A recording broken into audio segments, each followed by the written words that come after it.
Assalamualaikum warahmatullahi wabarakatuh. Kami dari kelompok 10 yang beranggotakan saya Justika Alinjuita dan rekan saya Yahya Syarifuddin Asyadat akan mempresentasikan makalah filsafat pendidikan yang berjudul Filsafat Pendidikan Modern.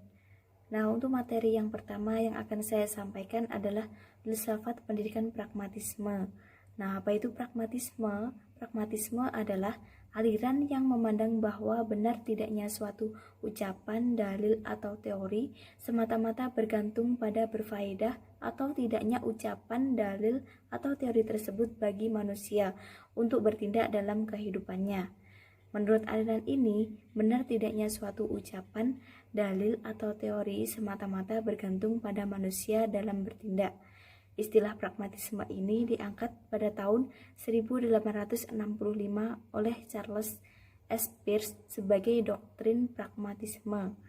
Aliran ini tidak mempersoalkan tentang hakikat pengetahuan, namun mempertanyakan tentang pengetahuan dengan manfaat atau guna dari pengetahuan tersebut. Nah, dengan kata lain, kebenaran pengetahuan hendaklah dikaitkan dengan manfaat dan sebagai sarana bagi suatu perbuatan. Nah, dalam pelaksanaannya, pendidikan pragmatisme mengarahkan agar subjek didik saat belajar di sekolah tak berbeda ketika ia berada di luar sekolah. Oleh karenanya, kehidupan di sekolah selalu disadari sebagai bagian dari pengalaman hidup, bukan bagian dari persiapan untuk menjalani hidup. Nah, di sini pengalaman belajar di sekolah tidak berbeda dengan pengalaman belajar saat ia belajar di luar sekolah. Pelajar menghadapi problem atau masalah yang menyebabkan lahirnya tindakan penuh dari pemikiran yang relatif. Di sini, kecerdasan disadari akan melahirkan pertumbuhan dan pertumbuhan akan membawa mereka di dalam beradaptasi dengan dunia yang berubah. Nah, ide gagasan yang berkembang menjadi sarana keberhasilannya.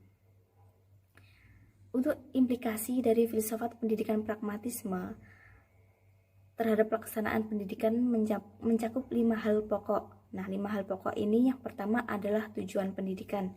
Tujuan pendidikan pragmatisme adalah memberikan pengalaman untuk menemukan hal-hal baru dalam hidup sosial dan pribadi.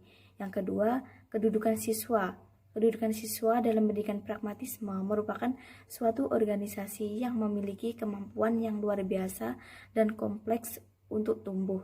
Dan yang ketiga adalah kurikulum. Kurikulum pendidikan pragmatisme berisi pengalaman yang teruji yang dapat diubah. Demikian pula, minat dan kebutuhan siswa yang dibawa ke sekolah dapat menentukan kurikulum. Nah, guru atau pendidik menyesuaikan bahan ajar sesuai dengan minat dan kebutuhan anak tersebut. Dan yang keempat adalah metode. Metode yang digunakan dalam pendidikan pragmatisme adalah metode aktif, yaitu learning by doing atau belajar sambil bekerja, serta metode pemecahan masalah atau problem solving method, serta metode penyelidikan dan penemuan atau inquiry and discovery method. Dalam praktiknya atau mengajar, metode ini membutuhkan guru yang memiliki sifat pemberi kesempatan, bersahabat, seorang pembimbing, berpendapat terbuka, antusias, kreatif, sadar bermasyarakat, siap siaga, sabar, bekerja sama, dan bersungguh-sungguh agar belajar berdasarkan pengalaman dapat diaplikasikan oleh siswa dan apa yang dicita-citakan dapat tercapai. Dan yang terakhir adalah peran guru. Nah, peran guru di sini dalam pendidikan pragmatisme adalah mengawasi dan membimbing pengalaman belajar siswa tanpa mengganggu minat dan kebutuhannya.